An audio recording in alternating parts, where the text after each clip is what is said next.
Hello, my name is Ben, And my name's Josh. and welcome back to FPL Graduates, and welcome back to another video where we're going to be going through our blank Game Week 29 team reveals. Let's get straight into it. Okay, so we're going to get kicked off with my team. I'm not using my free hit this week, so we're just going to be using probably a -4 or a -8, which I'll discuss going into this. So in goal, we've got Emi Martinez, choosing him over Areola. Just not a massive fan of that West Ham defence. It's likewise with Villa as well, to be honest. I think, it's whatever one gets the most save points. So for me, I'll just go with Martinez. Yeah, not a massive fan of my goalkeeper situation, but it's going to be one of those situations this week. Obviously, not got a free hit. The fixtures aren't necessarily the greatest. Even like with a Brentford defence, they're 32% likely to keep clean sheets. So that's the thoughts in goal. In the back three, we've got Taylor, Regulon, and Doughty. Almost the perfect back line, other than sort of Taylor, who would probably go to Porro in a free hit draft. I have potentially thought about getting Pedro Porro in. It would obviously require another -4. It's something that I'll weigh up probably closer to the deadline. The main reason I'm weighing up a hit for a defender, which I wouldn't usually do, is because I'd probably play Porro in game week 30, which would then sort of postpone my wild card till game week 31. What's your thoughts on that defence, Ben? Is there anything that you'd probably look at changing immediately? For me, probably not. Like your team for this week, in terms of your defence anyway, is looking as decent as it can be. I don't think it's too far back from anyone else really, especially with Martinez in goal. That's not the worst. He hasn't been the best in terms of goalkeeper, but he'll be differential.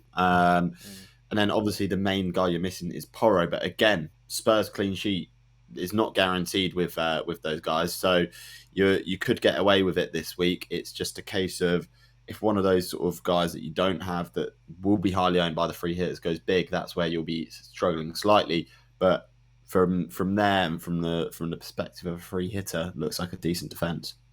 Yeah, and then moving on into the midfield, obviously Bukayo Saka's there because I will be playing with 10 if I don't take that -4 hit for Pedro Porro. So if I was to bring Porro in, Charlie Taylor would still be there and it'll be a 4-3-3 formation. Heung-min Son, obviously I've had him for 2 weeks now. Took him out for Foden on Manchester Derby weekend. Over those 2 weeks, Son's outperformed Foden, which is what I thought he would do over the longer term. Son probably will be my captain this week and potentially next week as well. So yeah, it should be an interesting pick going forwards for the next couple of weeks. James Maddison is one of the transfers in this week that I'll be definitely making. Yeah, really nice option. We discussed him in the transfer plans video as well. I don't think he'll be too highly owned this week despite all the free hits. Hopefully around 50 or 60% effective ownership at my rank.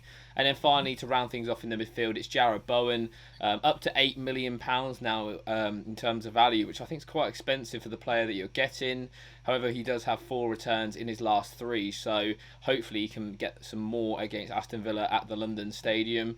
Have I covered all bases here in midfield, Ben? So yeah, it's pretty much the same midfield as what I've got. The only omission is Leon Bailey, or someone of that ilk. To be honest, the other options that are available, there's 3 main options this week for free hitters, and the additional differential option, which will be your Baileys, your Gibbs Whites, your Ross Barkleys, like that sort of thing. So again, I don't think you're missing out too much on those guys. So yeah, decent midfield as well. Yeah, and then moving up to the forward line, we've got the obvious picks of Ollie Watkins, Ivan Toney, and Carlton Morris. Obviously, Carlton Morris blanked in both of those games in the double, which is really disappointing. I thought he looked quite good in both games and had chances, just didn't get those returns that we've seen in weeks gone by. Obviously, this Forest at home fixture is like a 6-pointer for both sides. It should be really, really interesting how this one sort of pans out. And then obviously Watkins, definitely going to be over 100% effective ownership for this week. Should be interesting to see how he does. I think he's sort of getting overlooked for captaincy. But for me, I do just think Son is just a little bit better for this week. And then obviously Ivan Toney as well. A lot of people saying, why Toney, why not Visser? I think that's a little bit of recency bias. Obviously, I know Visser's returned in his last 3, but equally, Brentford have faced really difficult teams in those 3 games. And I think we'll see Toney come back to scoring ways against Burnley this weekend. Ben, what's your thoughts on that front 3? Yeah, very decent front 3, and in fact, probably the same as what I've got at the moment. Yeah, I don't think you can argue against the 3 of them. Tony has traditionally over the last few seasons been a better pick than Wissa. Don't think it's going to change. Tony will be the main man up top, hogging as many chances as he possibly can. Same really to be said for Carl, for Morris. I think he's unlucky not to get a return, like you said, in a double game week, and Watkins is just a shoe-in for any manager at this point. So fairly standard and template front three, which again, not missing out too much on the free hitters. Yeah, 100%. That's the sort of the plan this week. Sort of cover all those highly owned players that free hitters will go for. Obviously, you can't get everyone. There will be players that will hurt my rank, and no doubt I'll probably finish this week on a red arrow. But it sets us up well in the long term going into the later game weeks, like double game week 34. So let's get into Ben's team. Okay, so moving on into my team, and as you can see in goal, we have got Flecken, and in the back three, we've got Roslev, Pedro Porro, and Doughty. Now, I've gone with the Brentford double up just because of the highest percentage chance of a clean sheet. That could change. I think Roslev will probably be Regulon by the deadline, just because of the news that's come out today that he's trained. It looks like he's fit and ready to go, so I may end up taking the risk and bringing him in on that one. Pedro Porro is the only sort of omission from Josh's team that I've gone and got in for this week on the free hit. Fairly excited to own him again. Looks to be back to full fitness. Again, not really anticipating a clean sheet from Spurs, but if he does, it's a bonus. I'm more looking at the attacking perspective from all three of my defenders. Doughty has looked dangerous again. A couple of returns over the last few weeks as well. Getting in dangerous positions, lots of crosses from Luton. I think they're going to come out flying against Forest, and there's going to be some goals in that game. Josh, thoughts on the back four then? Is the Brentford double up worth it?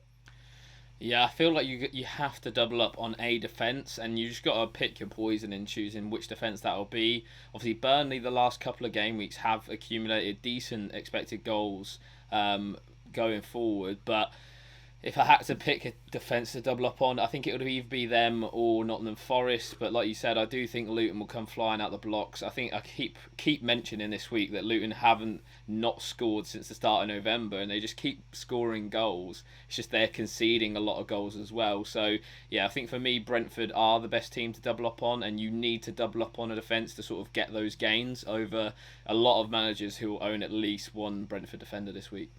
Okay, yeah. So moving on into the midfield, and I've also captained Son. I think he's the best captaincy choice this week by quite a distance, in my opinion. I think there's a lot of people questioning that.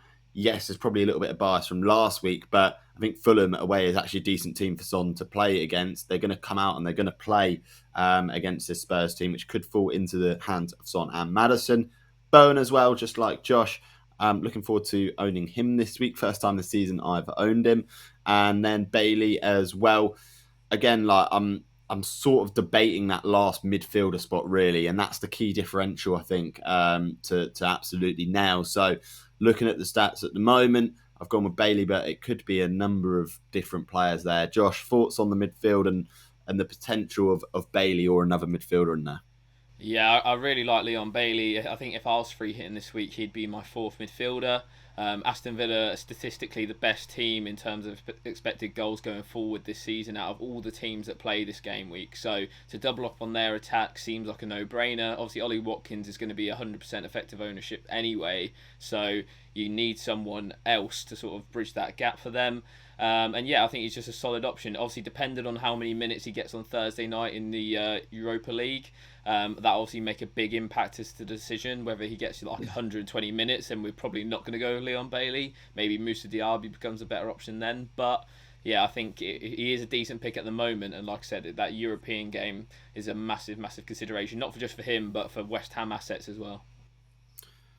Okay, yeah, and moving on up top again, just like Josh, I've got Tony, Watkins, and Carlton Morris up front. Some considerations for Visser, but I just thought, like Josh said, double up on someone, pick your poison and go for it. And I've selected that Brentford defence to do so, but I've also backed Ivan Tony as well. And then on the bench, we've currently got Trafford. Gibbs White is the first on the bench, so big decision really between him and Bailey. I've gone with Bailey, Mario, and Sufal. So, Josh, thoughts on the overall free hit team? Are there any key omissions that you'd be looking to potentially get in there? No, I think you've got it all pretty much. As I say, that Thursday night games will sort of dictate a few small minor decisions, but as a whole, you're sort of ticking all the boxes. It's just a case of picking the right teams as well. Like that Brentford decision's huge, and if that pays off, then you're going to see a massive green arrow this week. Okay, so that wraps up our Game Week 29 team selection video. Let us know what your rank is in the comments. Are you free hitting this week, or are you playing it like me and going with those free transfers? Yes, and as always, please remember to like, comment, and subscribe. As usual, I've been Ben, I've been Josh. and we'll see you guys Later. Have a good game week, everyone.